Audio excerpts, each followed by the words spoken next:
My name is Mike Annuzzi. I'm on Facebook, Twitter, Instagram at Music Accelerator, Mike Annuzzi, and hashtag Mike at the Mic. We are very excited for our special guest who is joining us today in the West Coast Songwriters Video Vault. He is a drummer and percussionist, performed with Gloria Gaynor, Aretha Franklin, the Ocean City Pops Orchestra, the Washington Ballet, also 23 Broadway shows, including My Fair Lady, Jersey Boys, Les Mis, Cats, and so many more. He is a kids outreach artist since 2001 for urban stages throughout New York City. He offers remote drum tracking, private lessons, master classes, workshops, and today on the West Coast Songwriters Video Vault. Please welcome Jon Berger. Jon, thank you so much for joining us today. Mike, thank you for having me. Absolutely. We're very excited to have you today. I had the chance to speak with you briefly on the phone the other day, and I know how beneficial this conversation will be for West Coast Songwriters. So let's go back to the start. How did you go from your studies in music to standing out from all of the other terrific New York City-based musicians to performing with some of the world's greatest touring and shows on Broadway? Well, you know, I just worked really hard. I mean, it's a combination of passion and very, very hard work and tenacity. As many of you know, it's a very, very challenging business in general, the entertainment business. There's so many ups and downs, and nobody is impervious to that.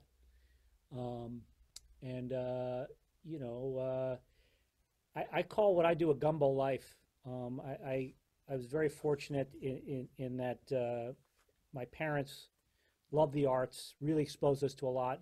I grew up right outside Manhattan, and my grandparents were in Queens, New York. We used to go in all the time. So, I lived in an area called Rockland County, actually Pomona, New York. I know there's a Pomona, California. There's a town actually called Pomona, New York, where I grew up. And it was so close to the city. It was just a hotbed of culture and, you know, in every aspect of the arts. And then my parents took us in to see so much at Lincoln Center and ballet and rock concerts and Broadway shows. And, you know, I studied classical music. I studied classical percussion in order to kind of widen my scope and my ability to work. And plus, as I said, I was exposed to so many different things. So I think I was, you know, fortunate in a big city like New York. You were able to see the best of the best. I went to college very close to the city, and I studied timpani at the Metropolitan Opera. And, you know, I got to study with some of the greatest drummers in the business. So, you know, a lot of that, too, is, you know, mentoring, being raised by the best teachers. You know, that's very important, too, you know, to kind of help you on the path and answer your questions. And, you know, so much of that is helpful. And, you know, in circumstance, too. I think really helps, you know, right place at the right time is some of that. But, you know, there's no real easy answer. I mean, you know, my path, as I said before, as I look back now, you know, I've been at this. I started when I was 2 years old before I could speak, actually. Just started playing drums. I don't really know why I was drawn to it, but, you know, when I look back, I think those are really the key factors is, you know, you really have to have passion for it. And you know, and a tough skin, thick skin, and you just have to just keep on working. You know, I look a lot younger than I am, but you know, I still love what I do. You know, I have this recording studio I have here is relatively new. The practice room has been here, but you know, in the midst of all this horrible stuff that's going on, and it's terrible. I have friends affected by it, and it's really tragic. You know, where I live in New Jersey, right outside Manhattan, is actually the epicenter. I looked at the numbers yesterday. We're now number 2 in the cases. It's terrible. But despite all that, you know, I still feel passionate and to come down and create. And I think that's one of the most important things is, you know, I get to do it. I love what I do, but it's still tough. I lost all my work on March 12th. Yeah. All my work, everything stopped. like many people, and I've never stopped working. I'm working constantly, and I'm very fortunate now. I'm putting the pieces back together like everyone else, but it's like it's crazy. But I think the point I'm making is that after all these years, when I was, it's interesting. I got to work with Petula Clark. I went on tour with her, legendary singer. Everyone knows her song "Downtown." Just a wonderful performer, and we had a meet and greet. And the first day, I was, she wanted to gently slap me in the face because I said, "Petula, when I was 4 years old, your song "Downtown" was like just blew my mind, and here I am now, working with you." And the point is that the same passion I had when I was 3 years old, when I hear this stuff for the first time, like, what is that? What is that? I feel the same way now. Like umpteen years later, I still, being on the stage playing with Petula, or in December I got to play "I Will Survive" with Gloria Gaynor. I was talking about chills. Done that a million times at wedding gigs over and it's like, yeah, "I Will Survive," Pea Soup, little disco group. 72 years old, when she started singing that, I mean, I was shaking. It was just like the roar of a lion, So I think part of what helps you keep going in this business, is up and downs the business, is the bottom line is have passion for what you do. And I somehow or another, I have friends that are very burnt out. They're like robotrons, and they do it and they work all the time, but they're just like zombies. There's no spirit left. And so I think push comes where we're at now. That's the thing. Get more into this later, I guess. But in the midst of COVID, what's going on, I still have so much appreciation for my life and this passion for the arts. And it's like, I love teaching too. I want to just share that feeling. Hopefully, it carries on to my students, somehow convey that to them, however they want to use it. And it's the power of the arts right now. And so just somehow I still love what I do. So that's, keeps me going. That's terrific. And at West Coast Songwriters, we're just so lucky that we have you here sharing this, mentoring and showcasing your talent with everybody listening in. It's really incredible to keep that positivity and that progress going for music. This is what we're doing right now. And actually, Jon, it's really cool seeing your studio right now. It looks like you have an incredible setup. So that's a very good positive of right now. Yeah. It was a real leap of faith. It's something I've wanted to do for a long time. I was actually going to share this later on with some people, but I was actually writing it down. Is that I've been pushing hard to do this home drum recording thing, remote recording, which is actually, it's not just something to do with the times we're in now. This is something that's been going on for a long time. I don't know if you guys know this, but the nature of the industry, so many major studios have shut down. As the industry changed, and there used to be a time where full-time studio musicians worked full-time. I mean, made tons and tons of money just recording nonstop, day and night. It's not really a thing anymore, sadly. But what's happened is, because as technology advanced, a lot of these top session musicians are recording out of their house. My friend Raul Agraz, he was the lead trumpet player in the Heights, now at Book of Mormon, one of the best lead trumpet players in New York. He records trumpet out of his house. The four different trumpet players I've been talking to, they record trumpet at home. A lot of drummers, some of the top session drummers, have, they in their apartments in Manhattan. Anyway, I've wanted to do this for a long time. It was, a big investment in money and time. I had to learn this Logic Pro program. It's very complicated, but I'm so happy I took the time to do that and kind of killed myself, figuratively speaking, to figure it out. But I'm already recording tracks to someone in Japan, a guitarist in Japan, and in New Jersey, and now my old rock band is writing songs together. I just laid down a rough track for one of the new songs, and it's just so nice to come down and be able to create. Start to do some songwriting too.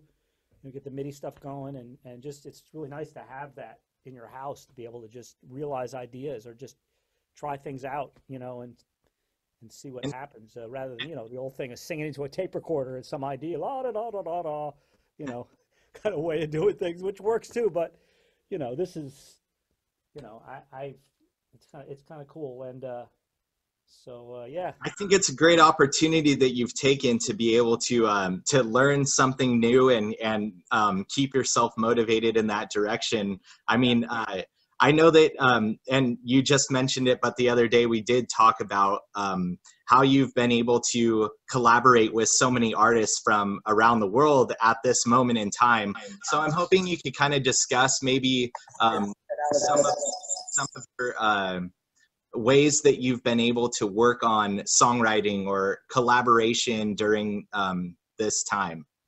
Yeah, well, it was something that happened. This was also, very interesting. I was in a band called Proper Id in college. Was it before college? Well, kind of started before college. Anyway, this band was we were on our way up. We were together about 10 years. And we came back together. And make a long story short, through Facebook, like happens a lot, we reunited. And we've been talking. The singer is in Scotland. Our guitarist has been in Tokyo for 25 years. Bass player is in Arizona. And the other guitar player is in Portland. So Sounds like a local New York City based band, huh? we were, but everyone kind of left. I kind of pissed the band off because I got a tour with a major Broadway show, and I just finished music school. I had loans to pay, and it was a good gig. And it's like, so they weren't very happy. I kind of broke up the marriage. I mean, that's how it felt. Like Dad's leaving. He's leaving us. That's what happens. So, but nonetheless, we're older and established, and we were in touch and started talking a little bit. And before we knew it, our guitarist dusted off his guitar. It's like, wow, I didn't think it was going to happen. He's been very involved in science fiction, worked in the Godzilla sets. He's writing for science fiction magazines out there, a whole other career. And our bass player is actually, I don't know if you know the show Meteorite Man, but that's Jeff Notkin. That's his baby. He's all about the meteorites and his TV show and working with kids. But everyone's dusting off their instruments, and all of a sudden, the other day, the guitarist sent me an MP3, and I really loved it. Got me really excited, and I didn't know. Sometimes you reunite with, it's kind of like, I don't know, seeing an old girlfriend or boyfriend. You just don't know. It's gonna be awkward or whatever, and sometimes it's really beautiful thing. After all the years, and it kind of felt like that. I wasn't sure what was gonna happen, if I was gonna even care. And make a long story short, he sent me this track, and I loved it. I just got me so excited. Immediately, the ideas are going in my head of like, let me try this, let me try that, like the old days when we would just bring songs into the room and just everyone would start finding parts and talking about it. So I got really busy. I had a lot of stuff going on, and I said, I want to, and plus I was just burnt out, from stuff I had to deal with. So I just said, I just turned on the track, and I just laid down a track. I just went for it, like diving off a cliff without a net. Is the kind of way I like to play. I like to play sometimes, not thinking too much. And I sent it to him, and he was like, "Wow, that's great. Can you now send me just the drums? And I want to start laying on some more parts." And then he's going to send it to our guitarist in Japan. And and then in the meantime, he got excited, so he sent me another. He's like, "This little thing I'm working on now." It's like, wow, I love that. That's so. I mean, we're talking now, and I'm like a little kid. I'm like, I want to work on those tracks a little bit more. It's great, and I just want to. This might sound kind of odd, but I don't have any regrets about my busy life on Broadway. But right now is the most creative I've felt in a long time, because all this stuff that I'm recording for people, it's just they're asking me to play drum. How do I put it? They want me to come up with a drum part for their songs. So I am a creative person, and I always input some aspect. Even if I'm playing a Broadway show, it's fixed music, and composer has certain ideas, the arrangers have certain ideas, and but you're doing the same. Once everything's locked in and established, it's very sort of paired in.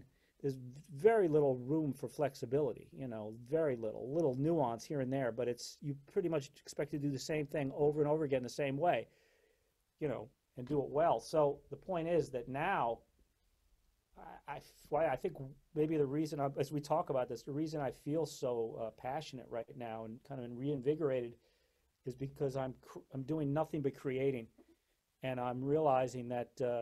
I mean, I remind myself of this all the time because I'm usually doing. I get a piece of music and I have to study it and perfect it, and be Broadway, other stuff, and just be really diligent and make it feel and sound great. But it's like I'm trying to perfect everything. And now all I'm doing is creating. Yeah. And, and I think for anyone on any level, whether you're an amateur or, top level professional, I think it's really important as far as the arts go. This is the main topic here. I think it's important to exercise your creativity, whatever that means, to paint pictures or write some poetry or dance or, or just come up with music with a bass player and a guitarist, just like bang something out and just, no matter.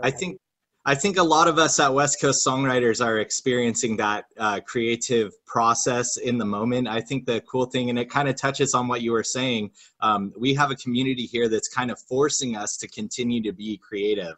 And that's something that we offer.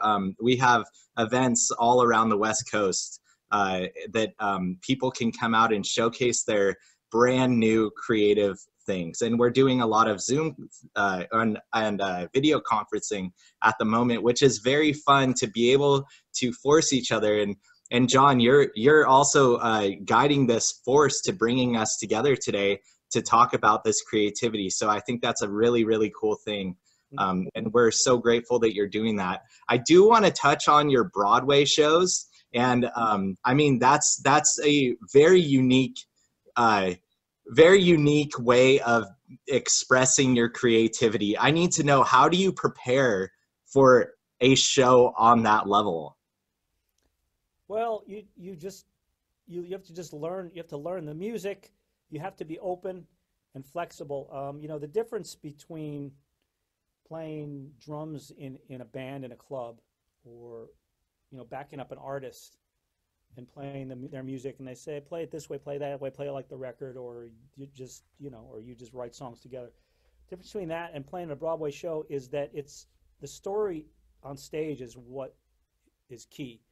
And they have the best musicians and the best arrangers, with all kinds of experience. However, the story on stage, the story, the singing and dancing to portray that story that's key.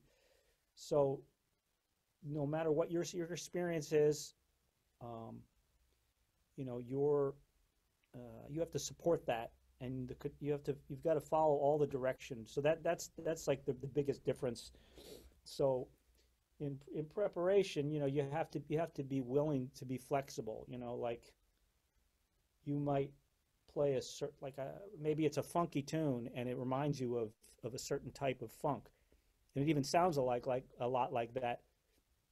Still, you have to be careful about injecting too much of your personality into it. Like, oh man, this is like a P-Funk tune.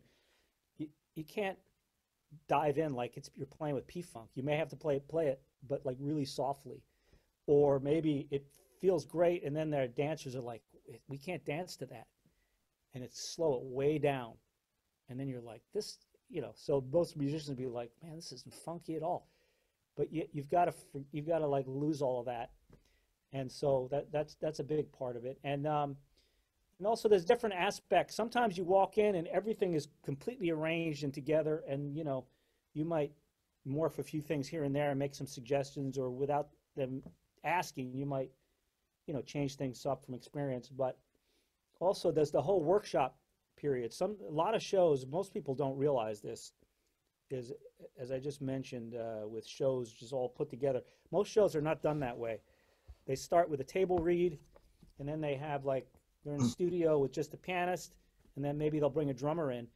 And in that stage, the workshop stage, and some shows they'll go through years and years of workshop. In the Heights we mentioned, it took like 9 years to develop. Same thing with Hairspray, massive hit. Took like 8 or 9 years before it got to the final stage on Broadway.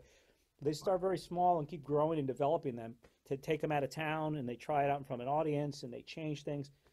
So in the early stages in a workshop, you've got like piano music. Piano vocal is what it's called. It's like any kind of, like a songbook. That's what it looks like. So you're reading off of that, and you have to like listen and look at that, and they're busy teaching the music to the singers, so they're like you're on your own. So a lot of times you kind of write. In that case, which I really love doing workshops, because that's when you get to be really creative, because you end up writing the drum book. You write the whole thing, and the arrangers eventually will write down what you've done, and they'll kind of like tweak it along with the dancers and choreographers, and they'll add some things, some like little like accents and stuff that go with the dance, and you'll start to morph. But on the workshop stage that's where it's really a creative, more about what we're talking about, and they're relying on, they hire you because you're able to quickly come up with ideas. You can follow like the piano part and figure out what's going on, and then on your own, write your own part. So, it's kind of a multi-stage process, to get to that point. It also, a majority of my career, I've been a substitute musician for, actually, I wanted to mention to Poppy, I was not the drummer in the Heights, I was the substitute drummer for Andres Ferraro. He's the drummer, absolute virtuoso. He was the drummer at Hamilton now. He moved on with them, and so I subbed for him, and I do a lot of subbing, which is even more challenging because I'm expected, when you sub a show, you're expected to, it's like a perfect imitation of that person. So it takes unbelievable amount of work and time. So you come in and you sound exactly like the regular player. So, that's a whole nother thing. So, they're definitely not creative whatsoever. And when you're subbing, you have to, whatever they do, you have to do it that way. So you have to become that person in a sense. Yeah. So it's very interesting, like all this stuff you're talking about, it's very interesting from a songwriter's perspective. And I had an interview with a local Bay Area radio DJ the other day, where he was asking me my songwriting process. And he had mentioned that a lot of the musicians that he works with, which are, #1 hit artists out of Nashville, he was saying that a lot of them write the song not knowing if they're the ones that are going to be living with the song and singing it themselves, but they're actually writing it as a part. And it's interesting that you're saying you're kind of having to play the part as the part, and you're kind of stepping outside of yourself to make sure that song is executed in the correct way that the song needs to live. At West Coast Songwriters, we have a focus on songwriting. With all that being said, do you have any specific tips for either songwriters or performing musicians or musicians that are, professional recording artists or anything, just in ways of establishing themselves or establishing the song in the right way? I'm not sure what you mean by that. Establishing playing the part right. Well, I think there's no right and wrong way. I just think flexibility is really key. A lot it happens to all of us that you spend hours and hours and hours, kind of figure out how to make something work. Maybe on your own, you come up with these parts and these notions of what it's going to be, and you might even like do a demo and you've got all the parts laid out and it's like, wow, this is it. And then you get into the room and your drummer starts to do something else, and the bass player is like, what about this? And it's kind of like you can get very married to it, and it's so I think it's important to be flexible. And I think it depends. Sometimes I've heard stories. I remember reading about the Police, how Stuart Copeland, their drummer, said how bugged them because Stuart Copeland and Andy Summers would have great songs, but Sting just wrote such great music. But they said also he would come in with a demo with all the parts, and they were like, it's great. It's like nothing else we could do to this. In some situations it's a lot more collaborative, and I think part of being open with other musicians, even if it's one other player, I think if you're open to it, even though you have one notion, someone may bring in a new idea. Maybe you're not a bass player and you had an idea of how it should be, and the bass player does some things you never even thought about, and it's like turns your head around like, wow, that's really cool, let's try that. So I think it's good. It's a good idea to try to just take a breath and be open and try things. Be willing to try things, even though it sounds perfect this way. If someone says, "What about this?" It's like, why not try it? You know. And I think a good way to think about it is when you listen to arrangements. I mean, we've all heard a classic song, but then you've heard many different arrangements of it that are very interesting. You know, it's like, wow, I'd never think of doing it that way. So if you think of it in those terms, there are so many different ways that you can interpret a song. And so I think if you're just open, and you just learn from experience too. Everybody's different, you know. Some people are very stubborn. Some people are very open. Some people don't even know. Some of the best producers in the world, they'll say, yeah, man, can you give me a little more green? It sounds like kind of brown to me. Or they'll just say, yeah, I don't like that. Well, what do you want? Matter of fact, yesterday I had a drum student, really wonderful player, young player, great drummer, and he's frustrated because he's in a band, and he said that they're working on this song, and he said that the guitar player is asking him to play this sort of tom-tom groove, kind of an indie thing, and he's not being specific. I mean, he's trying all these things for him. He's like, that's not it, but he's not able to articulate what he wants. So I suggested to him, I said, well, can he give you a reference of a type of, like maybe another song that he's talking that referenced that? Can he maybe sing you the part? So he mentioned a song and he played it for me. We shared the screen. He played me on Spotify, and I heard immediately. It's just I recognized the style. It was kind of like a '90s sort of drum machine sort of style, and I made some suggestions. Said maybe try this, but I think you have to. If you're open, I think you can kind of learn how people communicate, because I guess the point I'm making is even the best of the best sometimes don't know how to articulate what they want. They'll say, try something different, or I don't like that, and so I think if you're open, if someone says I don't like that, maybe it's good to be open and not be offended by that. Don't take it personally. Say, well, okay, that's all right. That's cool. Let's try something different. I'm sorry I don't like that. What about this? What about that? Or give me some idea what you want. So Yeah. It's, I think that one of our amazing contributors to West Coast Songwriters, he's in music licensing. He's a music producer. His name is Marcus Barone, and we're going to do a workshop with him. We do a lot of workshops with him. I had the experience working with him. It sounds just like this. I realized I didn't know exactly what he wanted all the time, but I did know what he didn't want. And that was a drive to understand how to do better at understanding what somebody else wants. And that's really, really a great opportunity for a musician to grow and be outside of their comfort zone.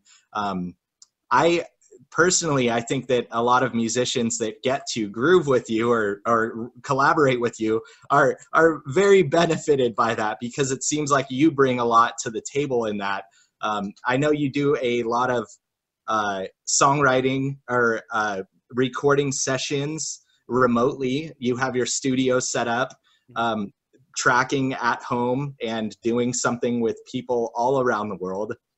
So if West Coast Songwriters members are looking for a drummer or a percussionist to be able to, finalize or help collaborate and get the song complete, is that something that you do?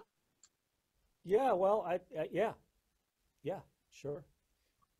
I mean, it's basically you're looking for a drum part or drums and percussion, on your track. So, when you send, if you do this, if you send a track to somebody, you're asking them to come up with something, and so it's still a collaborative process. Usually you basically do a demo and see, is this what you're looking for, and then they'll make suggestions. And there's I discovered too is all this new technology out there. One of my best friends who's been kind of mentoring me and coaching me on this whole process. He found out himself about this new technology that allows you in real time. Basically, you record a track, and then you immediately can link up with the other person, and they, right after you record it, they can hear what you just recorded immediately, like seconds after. So it's almost like you're in the studio together. And then you can talk to each other, and they can say, "Wow, that was cool. Can you try this? Yeah, maybe try another one like that." So it kind of blew both of our minds, because it's as if like you're in the studio, someone's behind the glass. It's the same kind of thing.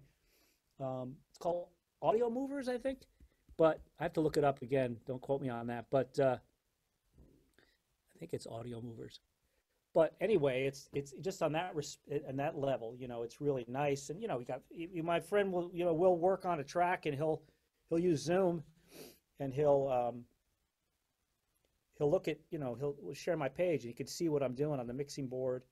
We'll talk on FaceTime, and work on tracks that way. So you can still collaborate on that level. And the guitarist in Japan, I sent him the track, and it weighed 13 hours to get a feedback, which is a little like frustrating. I hope he likes it. And he did. He's like, and then he FaceTimed me, and he's he really, it was nice to, it was really, really exhilarating to hear that. And now he's laying down bass tracks with a bass player over there, and he sent me a thing with some guitar solos on it. So that was really cool too, because now he sent back, and I'm hearing, it was just guitar and drums. Now he's added a whole other thing, and it's really fun to watch it develop. So it's yeah, I'm definitely open to collaborating, and if people want to get in touch and take it from there. Excellent. Where would somebody be able to search for you online? What's the best website link that they could follow you at?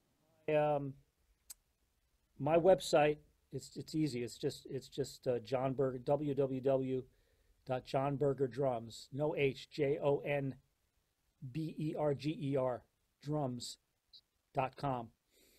Yeah. And I have been on your website, and I love it. I love seeing all of the videos and audio links, and all of the list of artists and shows that you've been a part of. It's absolutely incredible. We're so grateful that you were here to share some of this knowledge with us and some of your expertise. I do have one more question before we move on to the next part. I know you've been working on a lot of projects at this point, even through everything that's going on. You've stayed creative the entire time, tracking drums from your studio. You're working on some new shows in New York City. Can you let us know kind of some projects that you're working on at this point? Yeah, it's a wonderful new show called Romeo and Bernadette, and we did a limited run at a beautiful space on 10th Avenue, Manhattan, called ART, A-R-T. And we got a really fresh new show, a music team I've worked with before, Romeo and Bernadette, a wonderful cast. And suddenly it blew up. We got all these great reviews, so the producer just got busy and found us another theater, twice the size. It was a limited run. And we met with the producer. We won a union contract, the band. We were really excited about it, and moving on to Theater Row on 42nd Street. And 4 days before we were to load in, they shut down theater. Everything shut down. So, it's like tick, crickets. So, however, very upsetting. And the producer, he officially announced it, and he said, "I don't know how, no way we can continue." But just about a week ago, we were nominated for we were nominated for the Outer Critics Theater Award, nominated for Best Lyrics and Best Book, and then the Off-Broadway Theater Alliance nominated us for Best Musical. So it seems that, whenever the dust clears and things go back to normal, it seems like we will, regroup and go back. It's called Romeo and Bernadette. Right now, no one really knows. They're talking about possibly the fall, and things will go back to normal. That's not, don't quote me on that. We don't know, but, look for Romeo and Bernadette. It's a really wonderful comedy, really lighthearted, kind of goofy show with wonderful music, an interesting story. Putting Shakespeare, Shakespearean theatrical stuff in modern times, and Little Italy, and mafioso people, and It's a really fun, goofy show called Romeo and Bernadette. So you can look for that in a few months, hopefully. And yeah, and then doing my outreach thing with Urban Stages. I've been doing that since 2001. I have some stuff coming up this month. I do a sound effects workshop with kids, basically showing them. It's really fun, creative class. Just showing them how sound effects are used, percussive sound effects are used in theater and film and TV. So the library's requested again, which I'm really happy about. So I'm going to start doing one of those end of May, and also teaching remotely. I've been doing that as well. Yeah. So Wow. just trying to just stay active and keep moving forward. Absolutely. That is so terrific. I want to wish you congratulations with the success. I know that just speaking with you in the last couple days and understanding you a little bit better through this interview, I know that you and all the musicians around you and artists and creative types that are working on these projects, all of that success is well deserved. I'm so thrilled to hear all about this. I'm so excited to see what is to come. For you, Jon, thank you so much for coming in today. At this point, I just wanted to thank Poppy for connecting us and making this happen today, bringing you to West Coast Songwriters Video Vault. So Poppy, if you can come on back in and join us again. Yeah. Oh, you're so welcome. And thank you so much, Jon, for doing this today. I don't want to take up too much time because I would like to open it up if anyone has questions. I do, of course, look forward to hopefully doing a workshop collaboration of some sort with you at some point, and your beautiful daughter who's super talented, you mentioned she could be a part of. That would be really, really fun.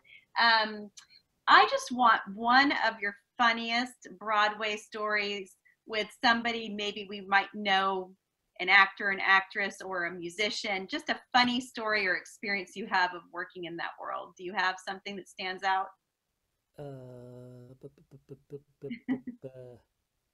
Let me think. I can't. Funny stories. I have so many stories, and you put me on the spot now. Gee, I tell you, I mean, to me, it's really kind of funny. It might sound like a little bit odd and rude, but I did a wonderful tour of Cinderella. Beautiful, beautiful show, and a classic show with Eartha Kitt, iconic, actress, and she played the fairy godmother, and really unique.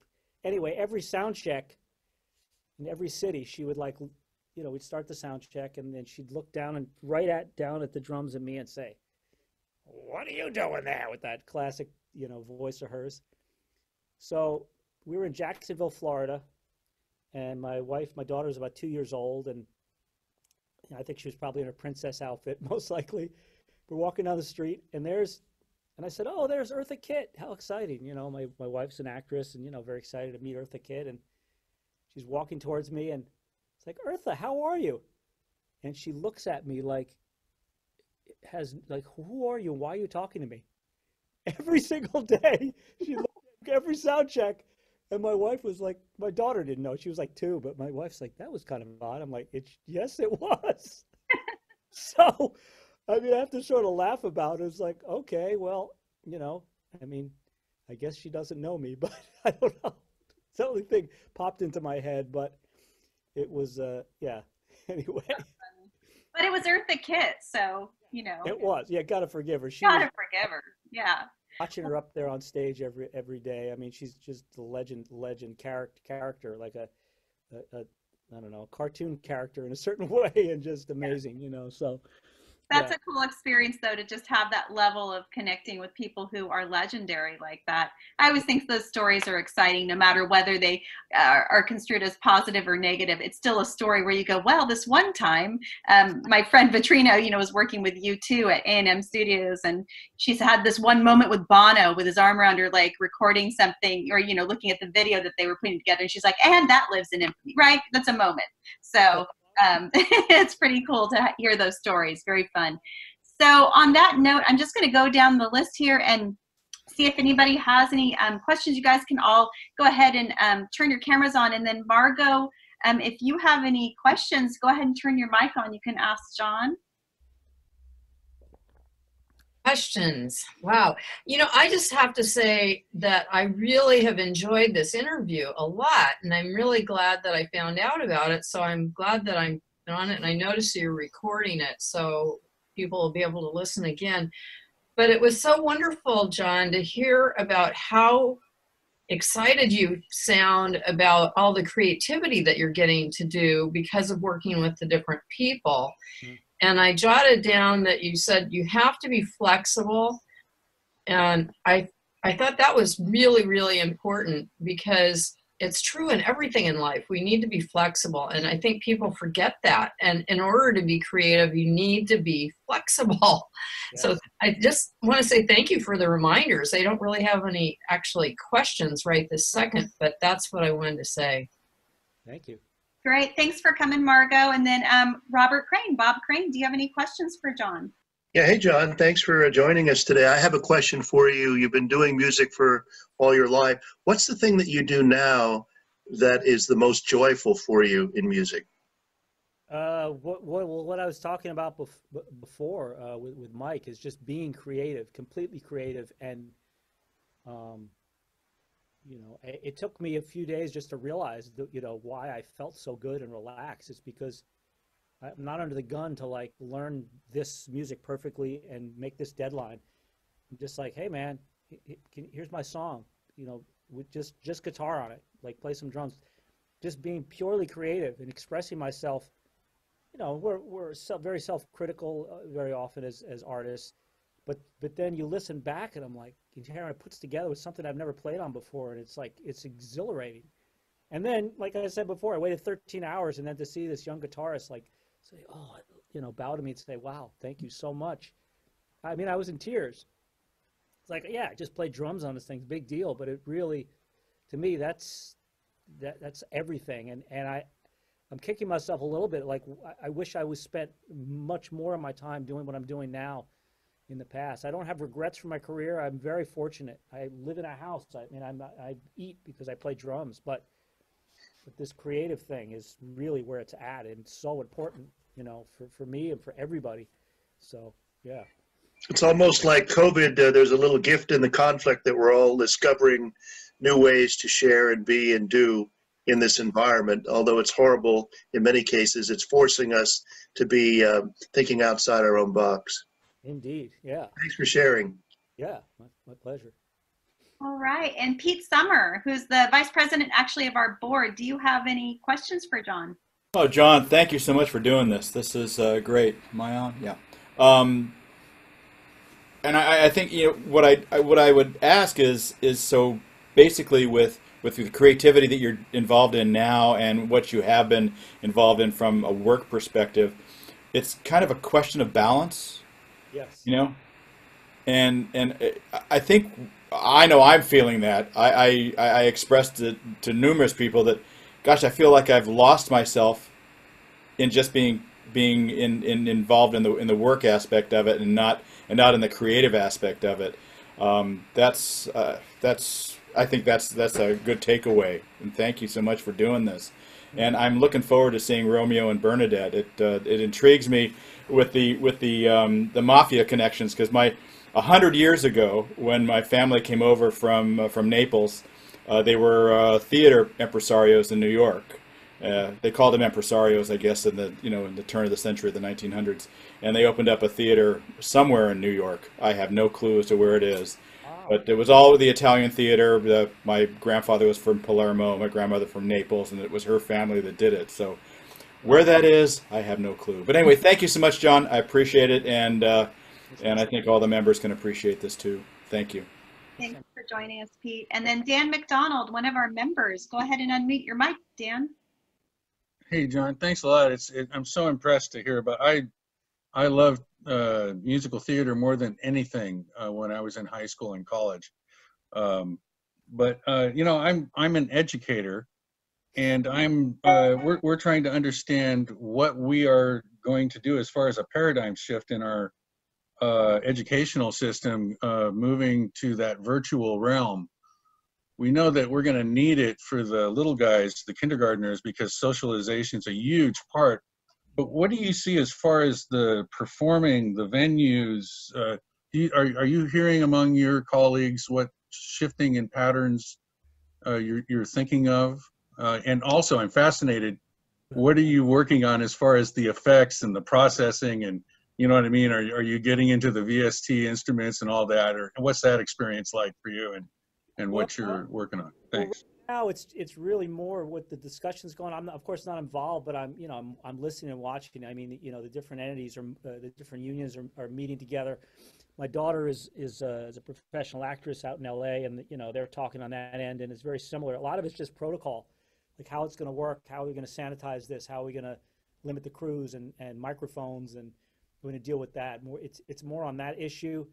There's been no talk about like having remote performances or anything like that. I mean, there's no discussion about that. They're just trying to figure out how it's going to work. We can get on the protocol on stage, but also the most important thing for theater, religious organizations, sports. Like, what about the biggest thing is people? How do you get people back in the audiences?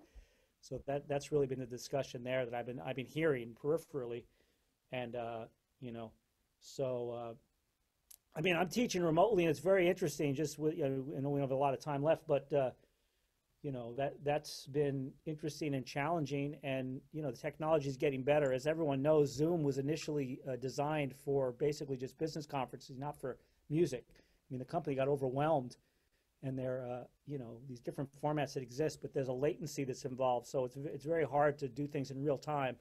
It's been a challenge, but I have a student every Saturday morning. He's a high spectrum, he's a high spectrum autistic kid, very talented, and been working with him for about 2 years now. And he's learning songs. We do all the technical stuff, and then we have songs that he learns. He's working on a bunch of Kiss songs, but we've been able to do it somehow. It's interesting. We can't, still with this technology, I'm thrilled. I've kind of learned a little bit more each time, but it's certainly challenging. And I did one high school class the very first week that everything shut down. I did a high school class percussionist, which was kind of fun. I have a lot of friends who are doing this on a more regular basis. That was interesting. I mean, all these kids are in their bedroom and, and from their respective homes and trying to engage them, and, the teachers involved. And so, it's every single lesson in class, like, learn something new and figure something out. I just learned how to share music, how to play music from my computer so they can hear it.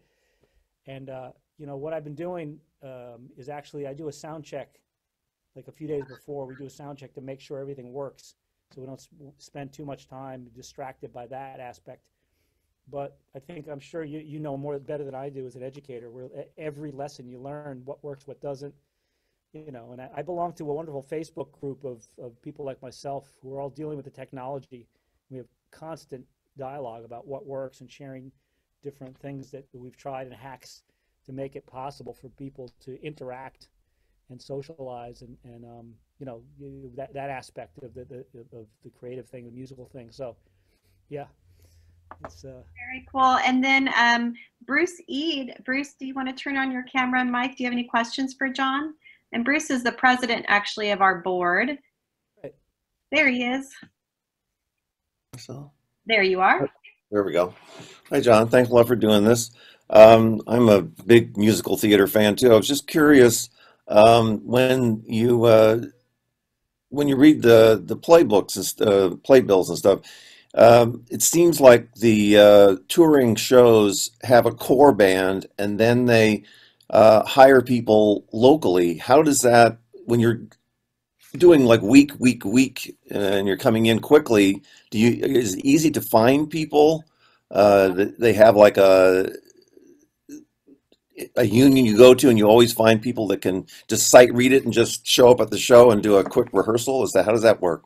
It's not read. The music is set in advance. There's a contractor for every show that their job is to hire the musicians. So the local contractor works with the main contract for the tour. And from experience, usually they have an idea based on the style of the show. The contractor that's with the actual tour, he'll talk to them and say, look, we're doing this kind of rock show, or doing this classical, Hammerstein show. We need this type of player. Can you get this person, that person? But the main thing is that they're sent the music and recordings in advance, like at least 3 weeks in advance. So they rehearse it, Then you go in, you have one orchestra rehearsal for about 4 hours. Then you do a sound check and you do the show and you just get through it. And I've done a lot of this, and sometimes it's great, sometimes it's terrible. You know, I mean, sometimes you just have to deal with it. You get to that first rehearsal and it's like, oh, this is going to be a rough week. And it's you know that you get what you get. And you know, when I did Cinderella, that tour was during the holiday season, and it was a very orchestrally based show. So all the orchestral musicians were doing the Nutcracker and all their church services. So we got like the B team of orchestral players, and sometimes it was great, or you'd have great trumpet players, and the string players sounded like fourth graders. It's just the way it is. But the answer to the main part of your question is that they get the music in advance, and hopefully they've done their homework. And you know, and you just do the best you can. Unfortunately, most of the audiences, they appreciate with the professionalism of the show, and most of it sounds good. They don't quite notice. Some of you with more experience might hear it doesn't sound so good, but you know, most of the time the audience doesn't really know, and you just have to smile and get through it. You know. So, Okay. Yeah. Great. Thanks a lot. Thanks, Bruce. And then Dudley Denader, do you want to turn your mic and camera on? Do you have any questions for Jon? Dudley, are you there?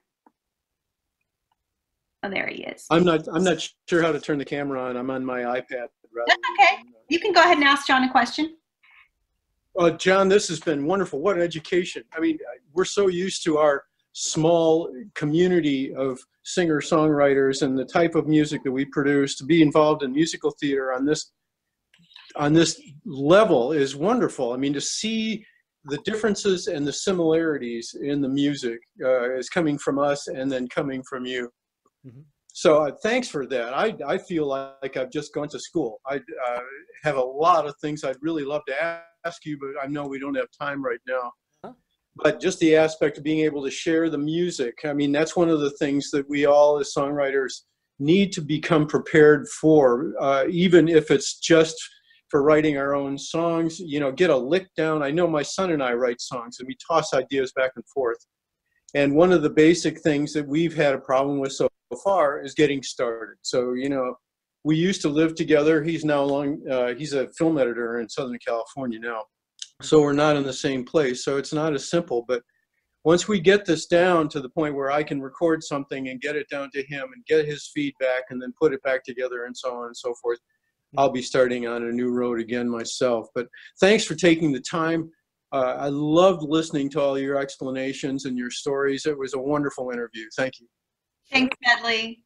Linda Yelnick, did you want to turn on your camera and mic and ask Jon a question? Are you there, Linda? I don't see her popping up. Oh, there she is. Okay, great.